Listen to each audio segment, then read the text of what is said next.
ಕೆಲವೊಮ್ಮೆ ಈ ವಿಚಾರದಲ್ಲಿ ನಾವು ನ್ಯಾಯಾಂಗ ವ್ಯವಸ್ಥೆಗೆ ಬರುವುದಾದರೆ ಅಲ್ಲಿ ಜಡ್ಜ್ ಏನು ಮಾಡ್ತಾರೆ ಅಂತ ಹೇಳಿದ್ರೆ ಈ ಕುಂಡೇಲಿಗೆ ಬೇಲ್ ಕೊಡ್ಬೋದು. ಶರಣ್ ಪೆಂಪಲ್ಗೆ ಅಲ್ಲಿ ಅವರನ್ನ ಬಂಧನ ಮಾಡಲಿಕ್ಕೆ ಯಾಕೆ ಆಗ್ತಾ ಇಲ್ಲ?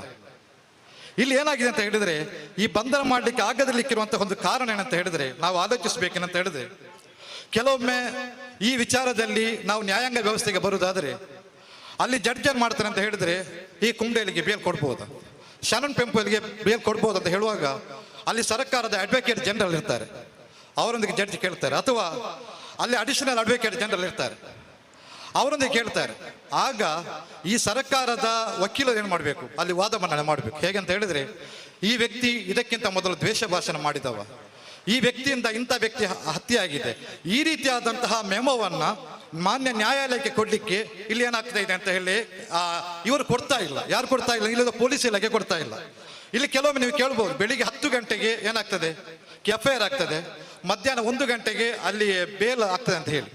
ಅಲ್ಲಿ ಬೇಲ್ ಸಿಗ್ಲಿಕ್ಕೆ ಕಾರಣ ಏನಂತ ಹೇಳಿದ್ರೆ ಒಂದು FIR ಆದರೆ ಅದಕ್ಕೆ 24 hours ಟೈಮ್ ಇದೆ. ಆ 24 hours ಒಳಗಡೆ ಅವರು ಕಂಪ್ಯೂಟರ್ಗೆ ಅಪ್ಡೇಟ್ ಮಾಡಬೇಕು.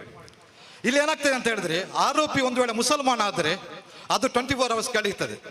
ಇವರಿಗೆ ಬೇಕಾದ ಅಪರಾಧಿ ಅವನಿಗೆ ಜಾಮೀನು ಸಿಗ್ಬೇಕು ಅಂತ ಹೇಳಿದ್ರೆ ಡಿಪಾರ್ಟ್ಮೆಂಟ್ ಏನಾಗ್ತದೆ ಅಂತ ಹೇಳಿದ್ರೆ 10 ಗಂಟೆಗೆ FIR ಆದರೆ ವಿದಿನ್ ½ an hour ಅಲ್ಲಿ ಏನು ಮಾಡ್ತದೆ, ಅದು ಕಂಪ್ಯೂಟರ್ ಅಪ್ಲೋಡ್ ಮಾಡ್ತದೆ.